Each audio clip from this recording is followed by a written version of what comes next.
घर ही में अमृत भरपूर है, मन मुखा साध न पाया। ज्यों कस्तूरी मिर्ग न जाने, भ्रम दा भरम भुलाया। ਮਨੁੱਖ ਦੇ ਪ੍ਰਾਣਾਂ ਵਿੱਚ ਜਿਹੜੀ ਪ੍ਰਬਲ ਪਿਆਸ ਹੈ ਉਹ ਜੀਵਨ ਦੀ ਹੈ, ਸਦੀਵੀ ਜੀਵਨ ਦੀ ਹੈ। ਫਿਰ ਜੀਵਨ ਤੋਂ ਬਾਅਦ ਜੀਵਨ ਲਈ ਸਾਰੀਆਂ ਲੋੜਾਂ, ਸਾਰੀਆਂ ਮੰਗਾਂ, ਲੇਕਿਨ ਪ੍ਰਬਲ ਤੇ ਪ੍ਰਥਮ ਪਿਆਸ ਜੀਵਨ ਦੀ ਹੈ। ਭੈ ਵੀ ਕੇਵਲ ਮੌਤ ਦਾ ਹੀ ਹੈ, ਹੋਰ ਕੋਈ ਭੈ ਨਹੀਂ। ਜਿੱਥੇ ਵੀ ਮਨੁੱਖ ਭੈਭੀਤ ਹੋਵੇ, ਸਮਝ ਲਓ ਕੁਛ ਨਾ ਕੁਛ ਇਸ ਦੇ ਖਤਮ ਹੋਣ ਵਾਲਾ ਹੈ ਜਾਂ ਖਤਮ ਹੋਣ ਦੀ ਸੰਭਾਵਨਾ।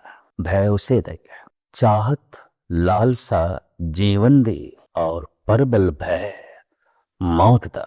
ਜੇ ਭਾਰਤ ਦੇ ਸਨਾਤਨ ਚਿੰਤਨ ਨੂੰ ਵੇਖੀਏ, ਉਪਨਿਸ਼ਦਾਂ ਦੇ ਰਿਸ਼ੀਆਂ ਨੂੰ ਵੇਖੀਏ, ਪੌਰਾਣਿਕ ਪ੍ਰਸੰਗਾਂ ਨੂੰ ਦੇਖੀਏ, ਜੀਵਨ ਦਾ ਦਾਤਾ, ਪਦਾਰਥਾਂ ਦਾ ਦਾਤਾ ਵਿਸ਼ਨੂੰ, ਮੌਤ ਦੇ ਦੇਣ ਵਾਲਾ ਸ਼ਿਵ ਜੀ। ਬ੍ਰਹਮੇ ਨੇ ਸੰਸਾਰ ਬਣਾਇਆ, ਉਹਦਾ ਕੋਈ ਮੰਦਰ ਨਹੀਂ। ਬਣ ਗਿਆ ਸੰਸਾਰ ਸੋ ਬਣ ਗਿਆ, ਜਨਮ ਹੋ ਗਿਆ ਸੋ ਹੋ ਗਿਆ। ਹੁਣ ਤੇ ਲਾਲਸਾ ਜੀਵਨ ਦੀ ਤੇ ਭੈ ਮੌਤ ਦਾ। ਤੋ ਸਾਰੇ ਦੇਸ਼ ਵਿੱਚ ਵਿਸ਼ਨੂੰ ਦੀ ਪੂਜਾ, ਸ਼ਿਵ ਜੀ ਦੀ ਪੂਜਾ ਹਿੰਦੂ ਜਗਤ ਵਿੱਚ। ਵਿਸ਼ਨੂੰ ਨਾਲ ਲక్ష్ਮੀ ਹੈ, ਜੀਵਨ ਤੇ ਜੀਵਨ ਦੀਆਂ ਸਾਰੀਆਂ ਲੋੜਾਂ ਦੀ ਪੂਰਤੀ। ਪਰ ਸ਼ਿਵ ਜੀ ਦੇ ਗਲੇ ਵਿੱਚ ਤੇ ਫਨੀਅਰ ਨਾਗ ਨੇ, ਮੁਰਦਿਆਂ ਦੀ ਖੋਪੜੀਆਂ ਦੀ ਮਾਲਾ ਹੈ। ਸ਼ਮਸ਼ਾਨ ਘਾਟ ਦਾ ਸ਼ਿਵ ਜੀ ਦਾ ਵਸੇਵਾ ਹੈ। ਮੌਤ ਦਾ ਦੇਵਤਾ ਸ਼ਮਸ਼ਾਨ ਨਾਲ ਸੰਬੰਧਿਤ ਹੈ। ਜੀਵਨ ਦਾ ਦੇਵਤਾ ਲక్ష్ਮੀ ਨਾਲ, ਪਦਾਰਥਾਂ ਨਾਲ ਸੰਬੰਧਿਤ ਹੈ। ਇੱਕ ਪ੍ਰਤੀਕ ਹੈ। ਲਾਲਸਾ ਪ੍ਰਬਲ ਜੀਵਨ ਦੀ ਹੈ, ਭੈ ਪ੍ਰਬਲ ਮੌਤ ਦਾ ਹੈ। ਜੀਵਨ ਦੇ ਦੇਵਤੇ ਦੀ ਪੂਜਾ ਇਸ ਵਾਸਤੇ ਜੀਵਨ ਬਣਿਆ ਰਹੇ, ਬਣਿਆ ਰਹੇ, ਬਣਿਆ ਰਹੇ। ਮੌਤ ਦੇ ਦੇਵਤੇ ਦੀ ਪੂਜਾ ਇਸ ਵਾਸਤੇ ਕਿ ਕਮ ਸੇ ਕਮ ਮੌਤ ਸਾਡੇ ਘਰ ਨਾ ਆਵੇ। ਇੱਕ ਦੀ ਪੂਜਾ ਇਸ ਵਾਸਤੇ ਤੂੰ ਸਾਡੇ ਘਰ ਆ, ਕਿਉਂਕਿ ਉਸ ਨਾਲ ਲక్ష్ਮੀ ਹੈ। ਇੱਕ ਦੀ ਪੂਜਾ ਇਸ ਵਾਸਤੇ ਕਮ ਸੇ ਕਮ ਤੂੰ ਸਾਡਾ ਘਰ ਛੋੜ ਦੇਂ, ਕਿਉਂਕਿ ਤੇਰੇ ਗਲੇ ਵਿੱਚ ਸੱਪ ਨੇ, ਮੁਰਗਿਆਂ ਦੀ ਖੋਪੜੀ ਹੈ ਔਰ ਤੇਰਾ ਵਸੇਬਾ ਸ਼ਮਸ਼ਾਨ ਦਾ ਹੈ। ਬਹੁਤ ਸੁੰਦਰ ਇਹ ਪ੍ਰਤੀਕ ਚੁਣਿਆ। ਮਨੁੱਖ ਦੀ ਕਮਜ਼ੋਰੀਆਂ ਨੂੰ ਖੂਬ ਸਮਝਿਆ ਤੇ ਨਾਪਿਆ ਗਿਆ। ਲਾਲਸਾ ਜੀਵਨ ਦੀ ਹੈ ਔਰ ਭੈ ਕੇਵਲ ਮੌਤ ਦਾ ਹੈ। ਮਨੁੱਖ ਕਿਤਨਾ ਜੀਵਣਾ ਚਾਹੁੰਦਾ ਹੈ, ਕਿਤਨੀ ਜੀਵਨ ਦੀ ਲਾਲਸਾ ਹੈ। ਗੁਰੂ ਨਾਨਕ ਦੇਵ ਜੀ ਮਹਾਰਾਜ ਨੇ ਬੜਾ ਸੁੰਦਰ ਚਿਤਰਨ ਕੀਤਾ ਹੈ। ਜੇ ਜੁਗ ਚਾਰੇ ਆਰਜਾ, ਹੋਰ ਦਸੋਣੀ ਹੋਏ। ਜੇ ਕਿਧਰੇ ਉਮਰ 4 ਜੁਗਾਂ ਦੀ ਹੋ ਜਾਏ, ਲੱਖਾਂ ਸਾਲ ਦੀ ਹੋ ਜਾਏ, ਤੇ ਫਿਰ ਹੋਰ 10 ਗੁਣਾ ਵੱਧ ਹੋ ਜਾਏ, ਹੋਰ ਦਸੋਣੀ ਹੋਏ। ਸਿਰਫ ਜੀਵਨ ਹੀ ਇਤਨਾ ਲੰਬਾ ਨਾ ਹੋਵੇ। ਨਵਾਂ ਖੰਡਾਂ ਵਿੱਚ ਜਾਣੀਏ, ਨਾਲ ਚਲੇ ਸਭ ਕੋਏ। 9 ਖੰਡ ਪ੍ਰਿਥਵੀ ਵਿੱਚ ਪੂਜਾ ਤੇ ਪ੍ਰਤਿਸ਼ਠਾ ਹੋਵੇ, ਪ੍ਰਤਿਭਾਸ਼ਾਲੀ ਹੋਵੇ, ਜਾਣਿਆ ਜਾਏ, ਸਮਝਿਆ ਜਾਏ, ਪੂਜਿਆ ਜਾਏ। ਸਤਕਾਰ ਲਈ ਸਾਰੇ ਪ੍ਰਤਿਸ਼ਠਿਤ ਲੋਕ ਨਾਲ ਚੱਲਣ ਤੇ ਸਨਮਾਨ ਦੇਣ। ਮਹਾਰਾਜ ਨੇ ਮਨੁੱਖ ਦੀ ਇਸ ਮੰਗ ਨੂੰ ਬੜੇ ਸੋਹਣੇ ਢੰਗ ਨਾਲ ਸਮਝਿਆ ਤੇ ਬਿਆਨ ਕੀਤਾ ਹੈ। ਨਵਾਂ ਖੰਡਾਂ ਵਿੱਚ ਜਾਣੀਏ, ਨਾਲ ਚਲੇ ਸਭ ਕੋਏ। ਚੰਗਾ ਨਾਮ ਰਖਾਏ ਕੇ, ਜਸ ਕੀ ਰਥ ਜਗ ਲੈ। ਪ੍ਰਾਣਾਂ ਦੇ ਚ ਹੋਰ ਵੀ ਪਿਆਸ ਹੈ। ਸਾਰੇ ਮੈਨੂੰ ਚੰਗਾ ਚੰਗਾ ਕਰਕੇ ਆਖਣ, ਮਹਾਨ ਆਖਣ, ਪੂਜਨ।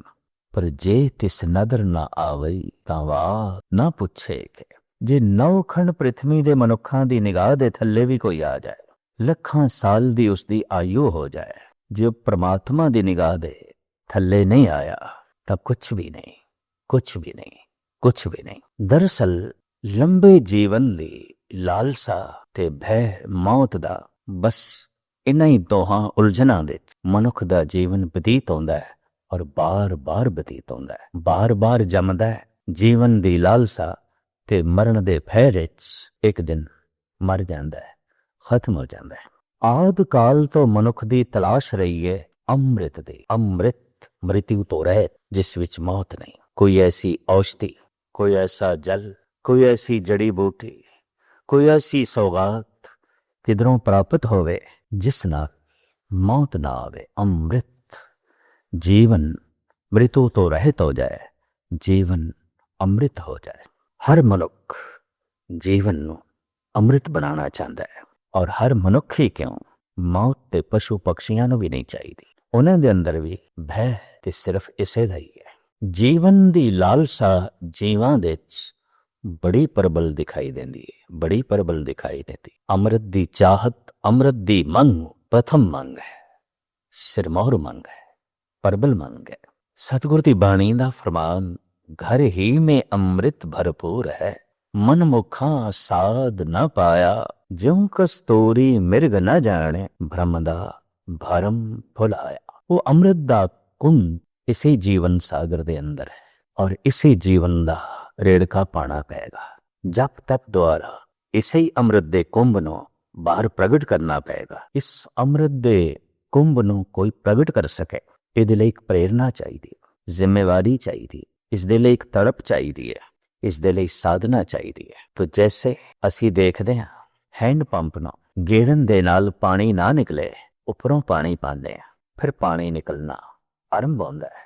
ਆਦਿ ਕਾਲ ਤੋਂ ਮਹਾਂਪੁਰਸ਼ ਕੋਸ਼ਿਸ਼ ਕਰਦੇ ਰਹੇ ਨੇ ਬਾਹਰੋਂ ਅੰਮ੍ਰਿਤ ਪਿਲਾਉਣ ਦੀ, ਤਾਂ ਕਿ ਅੰਦਰ ਦਾ ਅੰਮ੍ਰਿਤ ਪ੍ਰਗਟ ਹੋ ਜਾਏ, ਬਾਹਰ ਆ ਜਾਏ। ਇੱਕ ਵਿਧੀ ਰਹੀ ਹੈ ਬਾਹਰੋਂ ਅੰਮ੍ਰਿਤ ਦਾ ਸੰਬੰਧ ਸਥਾਪਨ ਕਰਕੇ ਜੀਵਨ ਦੇ ਅੰਦਰੋਂ ਅੰਮ੍ਰਿਤ ਨੂੰ ਪ੍ਰਗਟ ਕਰਨਾ। ਇਹ ਸਾਧਨਾ ਧਾਰਮਿਕ ਜਗਤ ਵਿੱਚ ਆਦਿ ਕਾਲ ਤੋਂ ਚਲੀ ਆ ਰਹੀ ਹੈ। ਆਬੇ ਹਯਾਤ ਅੰਮ੍ਰਿਤ, ਇਸ ਦੀ ਤਲਾਸ਼ ਆਦਿ ਕਾਲ ਤੋਂ ਚਲੀ ਆ ਰਹੀ ਹੈ, ਔਰ ਇਹੀ ਪਿਆਸ ਮਨੁੱਖ ਦੇ ਪ੍ਰਾਣਾਂ ਵਿੱਚ ਹੈ। ਵੱਖ-ਵੱਖ ਰਹਿਬਰੀ ਪੁਰਸ਼ਾਂ ਨੇ ਆਪਣੇ ਢੰਗ ਨਾਲ ਜ਼ਰੂਰ ਐਸਾ ਜਲ ਜਿਸ ਵਿੱਚ ਉਹਨਾਂ ਨੇ ਮੰਤਰ ਪੜ੍ਹੇ, ਜਿਸ ਵਿੱਚ ਉਹਨਾਂ ਨੇ ਆਪਣੀਆਂ ਅਧਿਆਤਮਿਕ ਤਰੰਗਾਂ ਪ੍ਰਵੇਸ਼ ਕੀਤੀਆਂ, ਆਬੇ ਹਯਾਤ, ਚਰਨਾਮ੍ਰਿਤ, ਇਸ ਤਰ੍ਹਾਂ ਦੀ ਪ੍ਰਥਾ ਬਹੁਤ ਲੰਬੇ ਸਮੇਂ ਤੋਂ ਚਲੀ ਆ ਰਹੀ ਹੈ। ਆਬੇ ਜ਼ਮਜ਼ਮ ਕਹਿ ਦਈਏ ਜਾਂ ਚਰਨਾਮ੍ਰਿਤ ਕਹਿ ਦਈਏ, ਇਹ ਤੇ ਬਹੁਤ ਪੁਰਾਣੇ ਸਮੇਂ ਤੋਂ ਚਲੇ ਆ ਰਹੇ। ਕਹਿੰਦੇ ਜਪ ਤਪ ਦਾ ਅਸਰ ਪਾਣੀ ਤੇ ਬਹੁਤ ਜ਼ਿਆਦਾ ਪੈਂਦਾ ਹੈ। ਪਾਣੀ ਸਾਰਿਆਂ ਦੀ ਪਿਆਸ ਬੁਝਾਉਂਦਾ ਹੈ, ਪੀਣ ਦੇ ਕੰਮ ਆਉਂਦਾ ਹੈ, ਲੇਕਿਨ ਪਾਣੀ ਵਾਈਬ੍ਰੇਸ਼ਨ ਨੂੰ, ਅਧਿਆਤਮਿਕ ਤਰੰਗਾਂ ਨੂੰ ਖੁਦ ਪੀ ਜਾਂਦਾ ਹੈ। ਐਸਾ ਬਹੁਤ ਲੰਬੇ ਸਮੇਂ ਤੋਂ ਜਪੇਸ਼ਵਰ ਅਧਿਆਤਮੀ ਲੋਕਾਂ ਦੀ ਸਮਝ ਦੇ ਤੇ ਪਕੜ ਵਿੱਚ ਆਇਆ। ਫਿਰ ਇਹ ਵੀ ਦੇਖਿਆ ਗਿਆ ਕਿ ਜਿਸ ਮਨੁੱਖ ਦਾ ਜੀਵਨ ਅੰਮ੍ਰਿਤਮਈ ਹੋ ਗਿਆ, ਉਹ ਜਿੱਥੇ ਕਦਮ ਰੱਖਦਾ ਹੈ, ਉਹ ਧੂੜ ਵੀ ਅਕਸੀਰ ਹੋ ਜਾਂਦੀ ਹੈ, ਉਹ ਚਰਨ ਧੂੜ ਵੀ ਮਹਾਨ ਹੋ ਜਾਂਦੀ ਹੈ, ਉਸ ਤੇ ਵੀ ਅਸਰ ਪੈਂਦਾ ਹੈ। ਭਾਰਤ ਵਿੱਚ ਚਰਨਾਮ੍ਰਿਤ ਦੀ ਰਸਮ ਬਹੁਤ ਪੁਰਾਣੀ ਹੈ, ਬਹੁਤ ਪੁਰਾਣੀ। ਸਨਾਤਨੀ ਮੰਦਰਾਂ ਵਿੱਚ ਤੇ ਪ੍ਰਸ਼ਾਦ ਵੀ ਚਰਨਾਮ੍ਰਿਤ, ਚਰਨ ਅੰਮ੍ਰਿਤ, ਚਰਨਾਂ ਦਾ ਧੋਤਾ ਹੋਇਆ ਜਲ, ਕਿਹੜੇ ਚਰਨਾਂ ਦਾ ਜੋ ਜੀਵਨ ਅੰਮ੍ਰਿਤਮਈ ਹੋ ਗਿਆ, ਉਸ ਦੇ ਪੈਰ ਅੰਮ੍ਰਿਤਮਈ ਨੇ, ਉਸ ਦੇ ਹੱਥ ਅੰਮ੍ਰਿਤਮਈ ਨੇ। ਕਿਉਂ ਕਿ ਉਸ ਦਾ ਜੀਵਨ ਅੰਮ੍ਰਿਤਮਈ ਹੈ, ਉਹਦੀ ਸੋਚਣੀ ਅੰਮ੍ਰਿਤਮਈ ਹੈ, ਉਹਦੀ ਦ੍ਰਿਸ਼ਟੀ ਅੰਮ੍ਰਿਤਮਈ ਹੈ, ਉਹਦੇ ਬਚਨ ਅੰਮ੍ਰਿਤਮਈ ਨੇ। ਇਸ ਵਾਸਤੇ ਉਸ ਦੇ ਬਚਨਾਂ ਦੀਆਂ ਲਹਿਰਾਂ ਜਲ ਨੂੰ ਛੂ ਜਾਣ ਤਾਂ ਜਲ ਅੰਮ੍ਰਿਤਮਈ ਹੈ, ਔਰ ਉਹ ਜਲ ਕਿਧਰੇ ਅੰਮ੍ਰਿਤਮਈ ਜਿਸ ਦਾ ਜੀਵਨ ਹੋ ਗਿਆ, ਉਹਦੇ ਚਰਨਾਂ ਨੂੰ ਛੂ ਜਾਣ ਤਾਂ ਉਹ ਜਲ ਚਰਨ ਅੰਮ੍ਰਿਤ ਹੈ, ਚਰਨਾਮ੍ਰਿਤ ਹੈ, ਚਰਨ ਅੰਮ੍ਰਿਤ। तो बहुत पुराने समय तो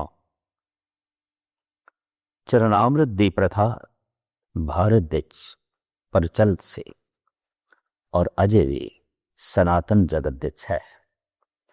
गुरु घर विच भी यही प्रथा सी। चरण धोए रहरास कर चरणामृत सिखा पिलाया। भाई साहब भाई गुरदास जी ऐसा बयान करते हैं।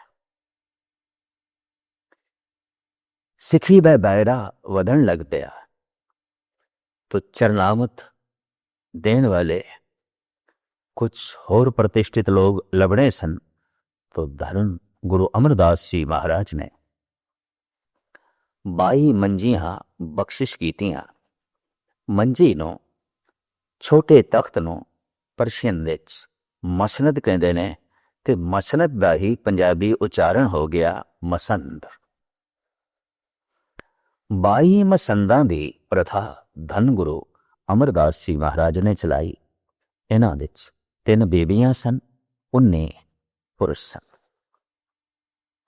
ਵੱਖ-ਵੱਖ ਇਲਾਕਿਆਂ ਵਿੱਚ ਇਹ ਸਿੱਖੀ ਦਾ ਪ੍ਰਚਾਰ ਕਰਕੇ ਚਰਨਾਮ੍ਰਿਤ ਪਿਲਾ ਕੇ ਗੁਰੂ ਘਰ ਨਾਲ ਜੋੜੀ ਗਏ ਔਰ ਇਸ ਤਰ੍ਹਾਂ ਸਿੱਖੀ ਦਾ ਵਾਧਾ ਹੁੰਦਾ ਗਿਆ। ਮਨੁੱਖ ਦੀ ਕਮਜ਼ੋਰੀ, ਸਹਿਜੇ ਸਹਿਜੇ ਇਹਨਾਂ ਮਸੰਦਾਂ ਦਾ ਕੁਝ ਜਪ ਤਪ ਘਟਿਆ, ਕਿਉਂਕਿ ਬਾਹਰੋਂ ਪੂਜਾ ਪ੍ਰਤਿਸ਼ਠਾ ਵਧੀ, ਅੰਦਰੋਂ ਜਪ ਤਪ ਘਟਦਾ ਗਿਆ। ਇਹ ਕੋਈ ਵਿਰਲਾ ਹੀ ਹੈ ਕਿ ਜਿਤਨੀ ਪੂਜਾ ਪ੍ਰਤਿਸ਼ਠਾ ਵਧੇ, ਧਨ ਸੰਪਦਾ ਵਧੇ, ਉਤਨਾ ਹੀ ਉਸਦੇ ਹਿਰਦੇ ਵਿੱਚ ਧਰਮ ਵਧੇ, ਜਪ ਤਪ ਵਧੇ, ਬੰਦਗੀ ਵਧੇ, ਤਾਂ ਕਿ ਸੰਤੁਲਨ ਕਾਇਮ ਰਵੇ। ਪਰ ਐਸਾ ਅਕਸਰ ਘੱਟ ਹੁੰਦਾ ਹੈ। ਜੈਸੇ ਧਨ ਵਧਦਾ ਹੈ, ਧਰਮ ਘਟਦਾ ਹੈ।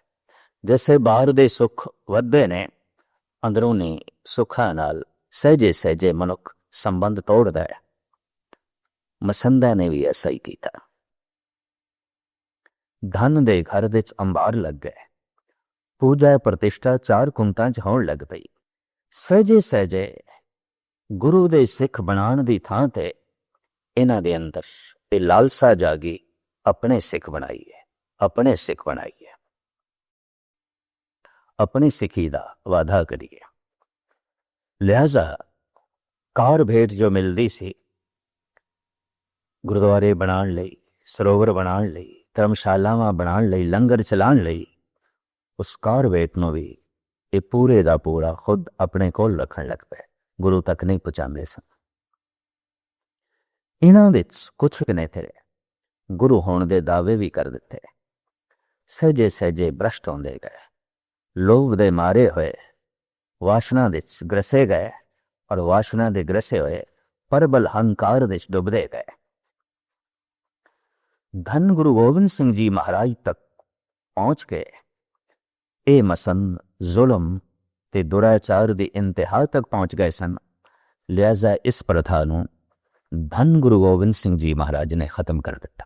ਆਖਿਆ ਨਹੀਂ, ਕੱਲਾ ਮਨੁੱਖ ਚਾਹੇ ਰਸਕ ਹੈ, ਅਨੁਭਵੀ ਹੈ, ਗਿਆਨੀ ਹੈ, ਕਈ ਦਫਾ ਹੋ ਸਕਦਾ ਉਸਦਾ ਹਾਜ਼ਮਾ ਕਮਜ਼ੋਰ ਹੋਵੇ ਔਰ ਉਹ ਪੂਜਾ ਪ੍ਰਤਿਸ਼ਠਾ ਨੂੰ ਹਜ਼ਮ ਨਾ ਕਰ ਸਕੇ, ਬਾਹਰ ਦੀ ਧਨ ਸੰਪਦਾ ਨੂੰ ਹਜ਼ਮ ਨਾ ਕਰ ਸਕੇ। ਅਸੀਂ ਹੁਣ ਵੀ ਦੇਖਦੇ ਹਾਂ ਜਗਤ ਵਿੱਚ ਕੋਈ ਮਨੁੱਖ ਮਿਹਨਤ ਕਰਕੇ ਧਨ ਕਮਾ ਤੇ ਲੈਂਦਾ ਹੈ, ਲੇਕਿਨ ਧਨ ਦੀ ਸਹੀ ਵਰਤੋਂ, ਧਨ ਦੀ ਹਿਫਾਜ਼ਤ ਔਰ ਧਨ ਦਾ ਵਿਸਤਾਰ, ਧਨ ਦੀ ਵਰਤੋਂ ਕਿਸੇ ਨੂੰ ਜੋ ਹੈ ਆਉਂਦੀ ਹੈ।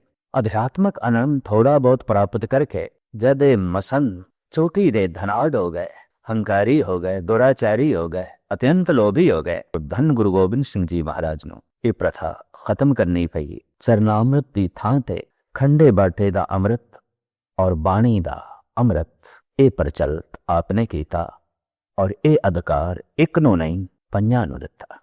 ਕਿਹੜੇ 5? ਜੋ ਗੁਰੂ ਨੂੰ ਪਿਆਰੇ ਨੇ ਤੇ ਜਿਨ੍ਹਾਂ ਦੇ ਅੰਦਰ ਗੁਰੂ ਦਾ ਪਿਆਰ ਹੈ, ਰੋਮ ਰੋਮ ਵਿੱਚ ਗੁਰੂ ਦਾ ਪਿਆਰ। ਐਸੇ 5 ਜੋ ਗੁਰੂ ਨੂੰ ਪਿਆਰੇ ਨੇ ਤੇ ਗੁਰੂ ਦਾ ਪਿਆਰ ਜਿਨ੍ਹਾਂ ਦੇ ਅੰਦਰ ਹੈ, ਉਹ ਵਾਰੀ ਵਾਰੀ 5 ਬਾਣੀਆਂ ਪੜਨ। ਜਪਜੀ ਸਾਹਿਬ, ਜਾਪ ਸਾਹਿਬ, ਸਵਈਏ, ਚੌਪਈ ਤੇ ਆਨੰਦ ਸਾਹਿਬ। 5 ਆਪਣੀ ਦ੍ਰਿਸ਼ਟੀ ਨੂੰ ਬਾਟੇ ਵੇ ਦੇ ਜੋ ਪਾਣੀ ਹੈ ਉਸ ਦੇ ਚ ਰੱਖਣ, ਤਾਂ ਕਿ ਹਿਰਦੇ ਨੂੰ ਜੋੜ ਕੇ ਪੜੀ ਹੋਈ ਇਹ ਬਾਣੀ ਦ੍ਰਿਸ਼ਟੀ ਦੇ ਰਾਹੀਂ ਉਸ ਬਾਣੀ ਦਾ ਪਾਣੀ ਵਿੱਚ ਪ੍ਰਵੇਸ਼ ਕਰਨ, ਤਾਂ ਕਿ ਉਹ ਪਾਣੀ ਪਾਣੀ ਨਾ ਰਹੇ, ਉਹ ਪਾਣੀ ਅੰਮ੍ਰਿਤ ਬਣ ਜਾਏ। ਹਕੀਕਤ ਹੈ ਹਿਰਦੇ ਵਿੱਚ ਲੋਭ ਹੈ, ਅੱਖਾਂ ਦੇ ਰਾਹੀਂ ਪ੍ਰਗਟ ਹੁੰਦਾ ਹੈ। ਹਿਰਦੇ ਵਿੱਚ ਵਾਸ਼ਨਾ ਹੈ, ਅੱਖਾਂ ਦੇ ਰਾਹੀਂ ਪ੍ਰਗਟ ਹੁੰਦਾ ਹੈ।